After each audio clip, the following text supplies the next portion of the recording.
like, the running joke on that show is that, like, you know, old people are just like regular people, and it remains funny. I don't think I watched enough to really say much. I think I liked when I heard it, though, or when I watched it. It's good. I mean, you know, it's like super traditional sitcom. It's funny though. Mental illness, I think you're overstepping there. You're gonna tell me Sheldon doesn't have a mental illness?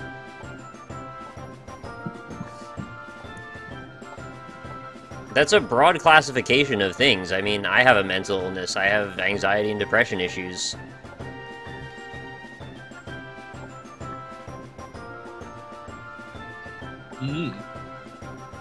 Oh, I made the jump. Good. Fresh Prince of Bel-Air, that's like one of the greatest sitcoms ever. Yeah, I really like that show. I tried to make Kate watch it when I was in Vancouver, and she wasn't into it. Really? She couldn't make it through like a whole episode, sadly. Really? That show's so funny, though. Yeah, I agree.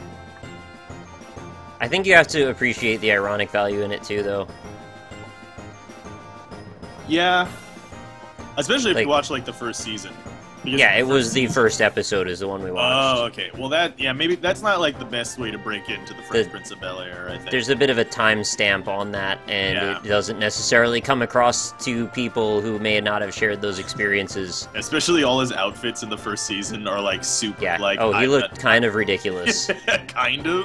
He's like, I am a 90s hip-hop star. Right. Well, I mean... Here's what I look like. I wanted to be kind to Will Smith because I like him, but, like, yeah, he looked pretty ridiculous. Yeah, he looks absurd. And also, he's like a terrible actor in the first season. It's actually crazy how much he improves as an actor throughout the course of that show. I kind of liked how bad he was, because he seemed like he was just owning it, though. Yeah, he really like, he did not give a shit. Does the Brady Bunch count as a sitcom? Yeah, I think it definitely counts as a sitcom. I remember liking it when I was younger, but I don't know. Probably too family-friendly for me to laugh today.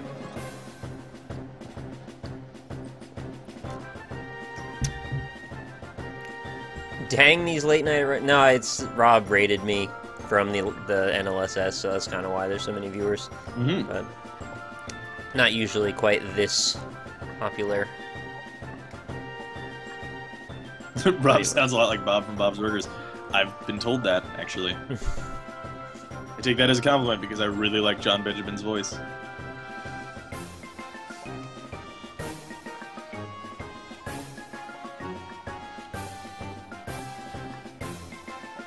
Home Improvement. That show. I watched a lot of that. My dad loved that show. You know, I've watched so much Home Improvement that I could probably say that I like that show, but I can also freely admit that it's not a good show. Well, it's entertaining in a weird way that I can't really describe. It's just like Tim it's so Allen, campy, but like family oriented. Yeah. You know what's a really great underappreciated sitcom? I mean, I say that as like it's a Wonder Years. No. Well, I loved Wonder Years. That show made me cry. That was a really good show. Yeah. The one that I was gonna say that's underappreciated is Married with Children. You ever watch that show? No, I didn't watch that show. It's really good. I know, like no one's seen it, and it's fucking great. It's like a cult classic show, but it's really funny. It's hilarious. It's like one of the main jokes in the show is the husband. Well, the husband's just like basically a crabby douchebag all the time, but he has this like really hot wife. And yeah, no, I know of the show. I just haven't watched it because I kind of disagree with the premise of it. He's just like hates his wife. Yeah, basically. That's the whole joke. It's like, here's a really unhappy marriage, and they're living in it. Yeah, pretty much. Opinions on Scrubs. Well... I love that show. I'm gonna make everyone hate me. I don't like Scrubs at all. What put you off? Is it JD's really crazy nature? No, actually, I really love... Like, the humor is great on that show. I think it's really, like, the random shit that goes on with, like, in his thoughts and stuff. Yeah, like, he's basically is Doug. Amazing. It's really good. Like, really, really funny. The thing that puts me off from Scrubs is that, like, they have to, for some reason, they always feel the need to temper the ridiculous humor with like Serious a serious emotional message. It's a hospital show. Yeah, I don't know. I like that. Well, but it becomes so formulaic too, whereas like every episode has to do that, and it's kind of frustrating. But I mean, the rest of the show is really funny. I mean, don't get me wrong. I think it's really funny, and I will also admit that it is a good show. It's not my cup of tea. Scrubs used to be so good, now it's just ick. Scrubs ended like 5 years ago. Yeah. Is there like another series now? It's like, you know what Scrubs is to me? It's like Always Sunny, except slightly worse. Wow, I never would have seen that comparison. Well, because like that's sort of the thing, right? Is that like it's the same kind of like Seinfeld type of archetype of sitcoms, where it's like, here's a bunch of like kind of fucked up people. Yeah, it's totally character driven. Yeah, right. The events take a huge backseat. Yeah, right. But then it just has to be veiled in that emotional stuff that just kind of is boring. Well, there's some pretty good characterization. I mean, they do change as characters throughout the whole thing. Yeah. I don't know if you watched long enough to know, but like they really do change from the beginning to the end. Yeah. I didn't watch it like all the way through from like first episode to last episode, but I watched a lot of it. I had every one of the seasons on DVD, and like I watched to the finale. It was so good. Yeah. Always Sunny is seriously good. That show, if you guys That's have never one of the best shows out there. Yeah, that is like one of the greatest sitcoms ever made, easily. Yeah, it's like Seinfeld on crack, pretty much. I can see a lot of people not enjoying the humor of it though, because it's obviously very confrontational. Yeah. And it's a bunch of degenerate douchebags who run a bar and are just dicks to everyone and always just try to fuck each other over. And they just get into really ridiculous misadventures, and that's really it. A flapjack. Yeah, the first season, actually, if you watch the first season back through... Actually, the first, like, 2 seasons, even. It's kind of weird, because the show has, like, a totally different... It's, like, totally different thematically. Like, they're all shitty people, right? And that's the whole point of the show, right? Is that it's all shitty. It's, like, basically Seinfeld, right? But in the first season, it's sort of like South Parky in that every episode has sort of like a message, and then they kind of do away with that. And then they've gone back to it from time to time, but like every episode had like a message, like a political message, like it was like political commentary. I don't really remember that well. I just remember that there's big, important story arcs, which is a thing that you never would have expected in a show that irreverent. Also, hi, Jemmy. George Costanza is an amazing character. But George Costanza, though, what's funny is he's just Larry David. I remember I watched an interview with Jason Alexander, and he said he was doing an episode in the first season. It was like the hockey episode or something, and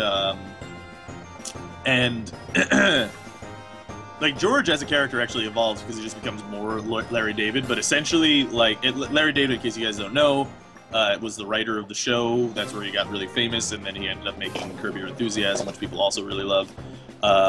But anyway, so he was like, he goes up to Larry David during this one scene where, like, he reacts, like, ridiculously to a situation. And he's like, I don't get it. I don't understand, Larry. Like, I don't see how anyone could react this way. It's really hard to act it.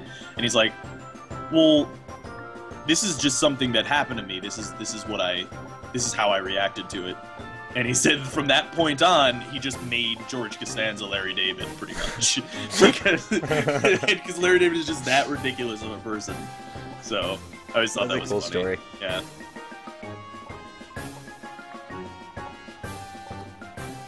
Fraser is smart.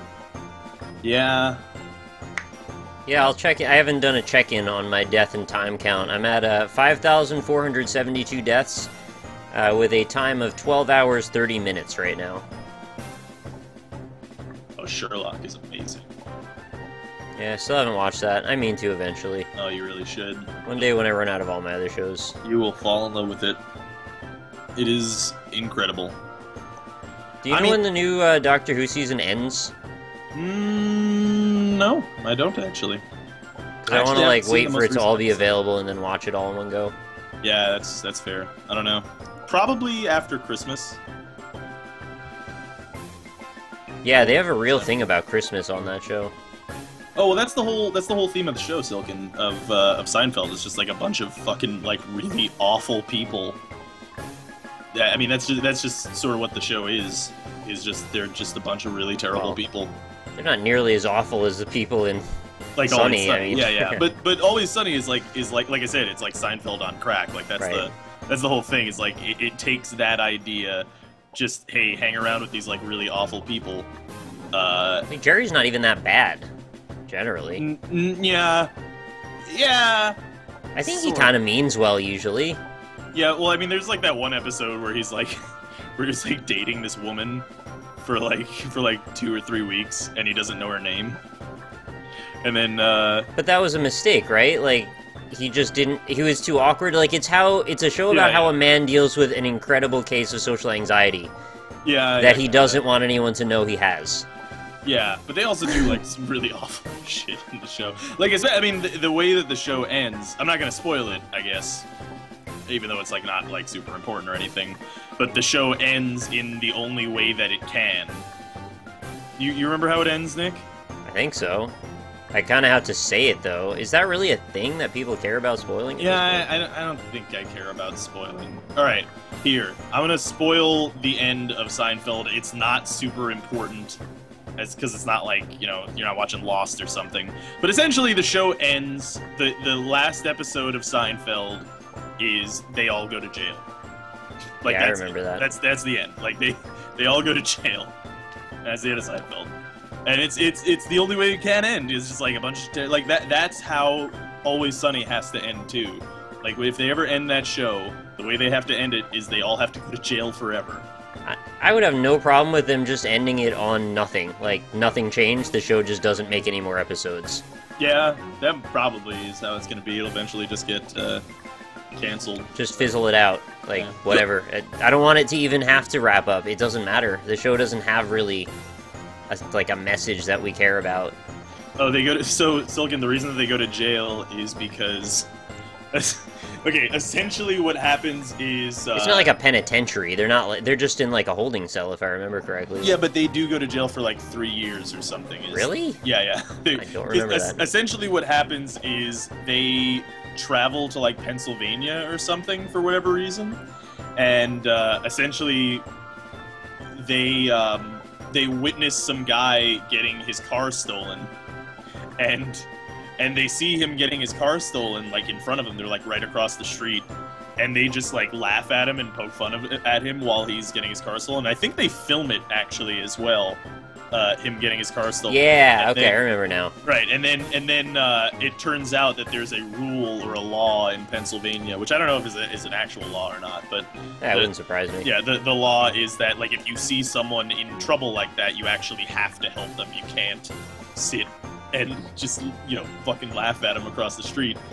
So it's just, you know, they do some really awful shit, and then they... It's a slow slip out of control, which I think was actually, like, a really interesting way to portray those characters, because they usually do have the control of what's going on. That's kind of thing. They have, like, too much control. So in this case, they're incrementally losing control as they get, like, away from freedom. Yeah. It's, like, way too much of an analysis for a Seinfeld episode. So, I mean, Seinfeld's a really great show. I mean, it's really, like... I easily would say one of the best sitcoms ever made. And thank you, Joshua, for the date. Apparently, Season 8 ends on November 8th. I saw that, yeah. Easy to remember. 8 on 8. Mate. I actually still haven't finished Season 7. I think I have, like, 5 more episodes of Season 7 to go. Don't you make fun of me saying essentially over and over again, puffy nipples. Yeah, that is, it probably is a dumb law. I don't know if that's a real law, but it might be. It seemed pretty plausible the way they discussed it in the show, but, you know, It's a show. It's good, though. Yeah, Seinfeld and MASH, 2 most influential sitcoms, yeah, probably. Have you seen House? My mom loves House. I think I might like it, but I haven't ever really watched it much. Yeah, I never watched it either, but people always tell me that I'd really like it. And from what I've heard about it, because, you know, it's basically Sherlock Holmes. Yeah, with doctor stuff instead. Right. it sounds like I'd like it. I do really dislike the doctor thing. Because that's just like such a tired thing for me as far as Well, like, and the guy is such a dick.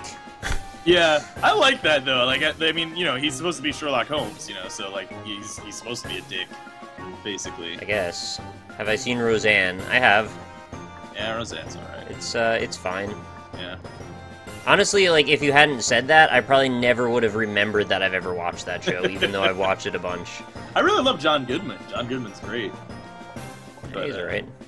You know. And it's like essentially last time I explained a book to someone. Yeah, I know, I do that a lot.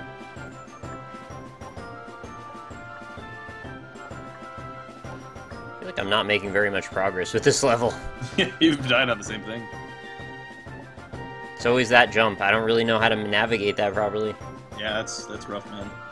Yeah, BBC, the Sherlock with Benedict Cumberbatch and Martin Freeman is amazing. And you know what's weird is that, like, it's so weird to me because going back, I was going back and I was watching episodes of Doctor Who with Maul, and I was just picking out episodes that have stuck with me that I thought were really good, and to show her from like the David Tennant era because she never watched David Tennant, and then you know I knew a couple of them were Stephen Moffat episodes, and then I went back and I looked up the ones that I was sending to her, and like all of them were Stephen Moffat ones. And so I really love, under Russell T Davies, Stephen Moffat's episodes. Like, the ones that he wrote are fucking amazing. I thought they were so good. But then I really don't like his in the Doctor Who. Like, I don't like him as the showrunner. I'm not a big fan of the Matt Smith era, and that's not because of Matt Smith. And not to say that the episodes were bad either. Like, I think they were good. But I like my least favorite as well, although yeah. I don't dislike him at all. Yeah, right, exactly. He's definitely my least favorite, at least out of the new Doctors.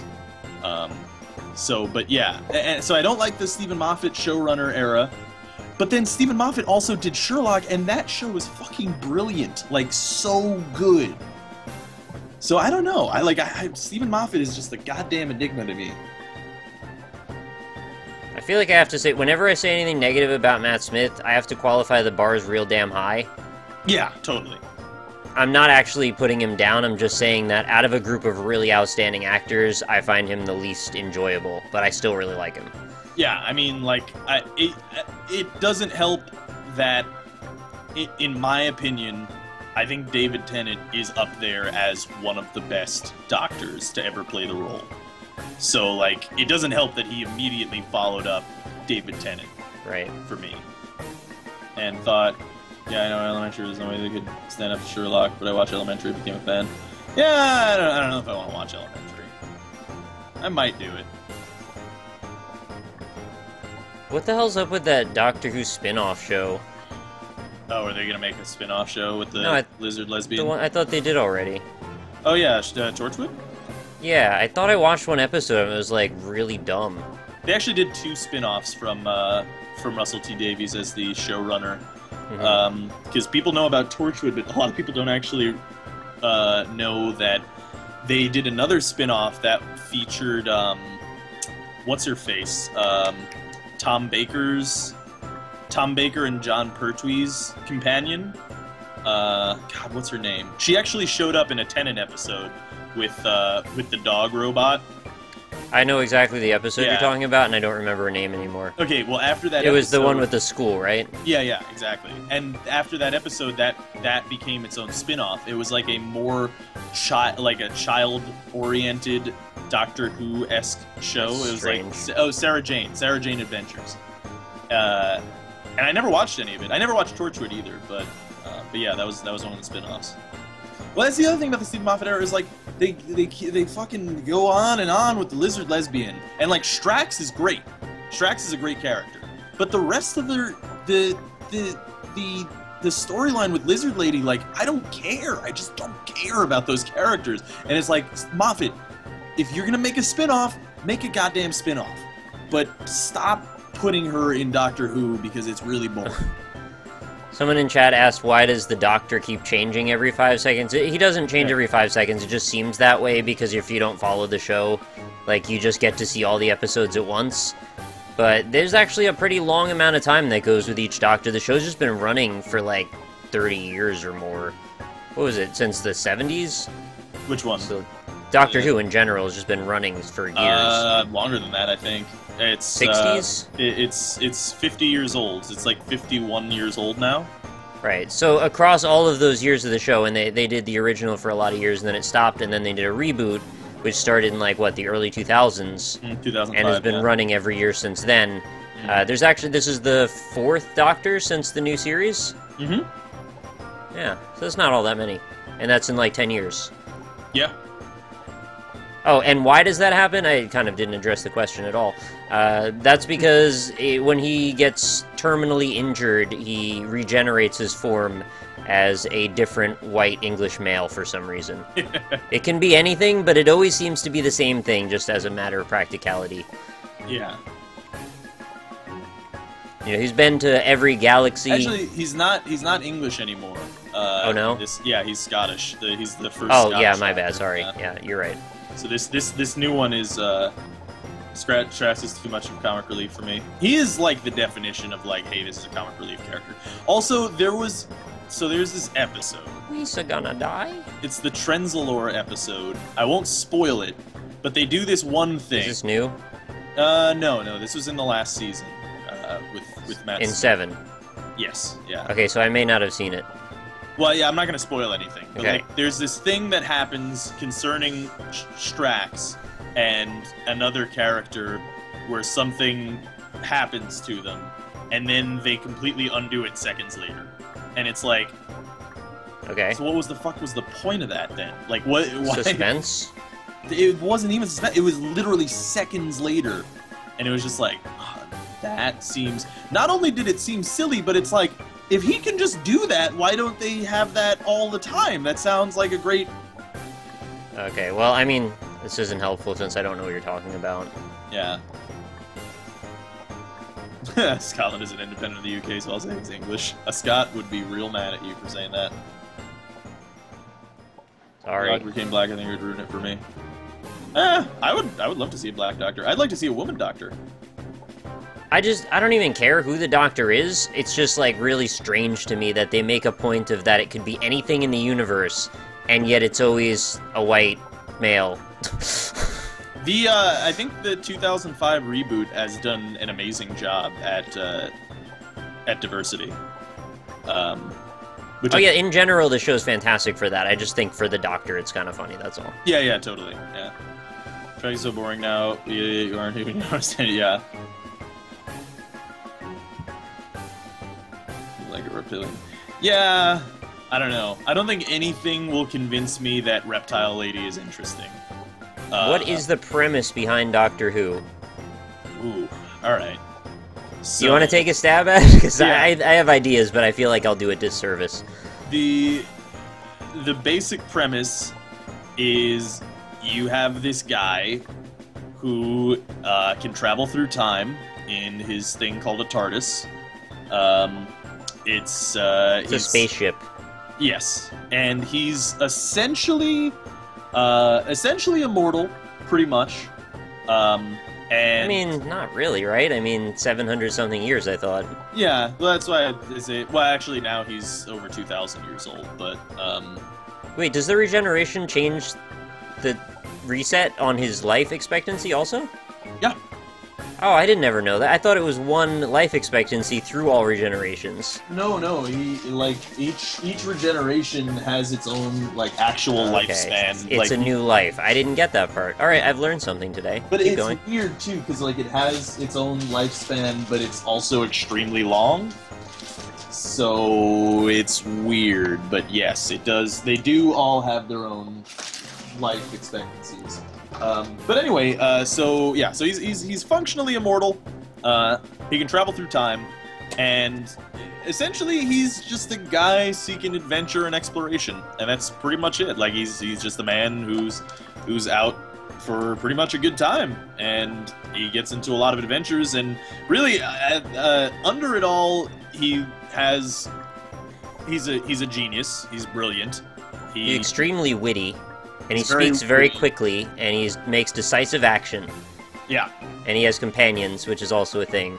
And he's fiercely ethical, which is what is, I think, that's the so crux of it all. Yes, that is the most interesting thing to me, and especially in the reboot, they tackle a lot the nature of his divinity, and his like deification, and they tackle how his ethics, like whether there is some sort of universal code of ethics or whether he has to follow his code of ethics, because he's basically a god. So it screws around with morality a lot, but really more than anything, it's a monster of the week type of show where, like, hey, you get to travel through time, and a lot of times that just means, like, hey, look at this crazy, creepy alien thing, or, like, hey, here's a cool historical event, and the Doctor is going to be playing a role in that somehow. It's never just like, we just went to do a thing, and then we do a thing. It's always, we came under this pretense, and then this terrible, crazy shit happened, and now we gotta figure out how to solve it. Yes, yeah.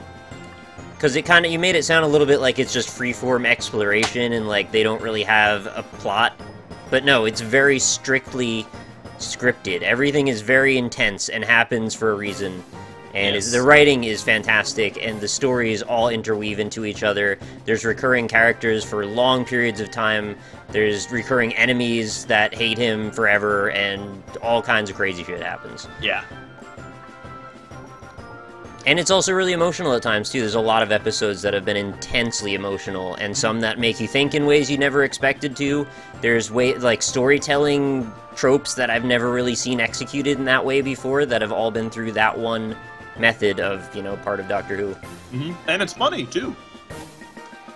What is his screwdriver? Oh, it's his universal, like, Omni tool.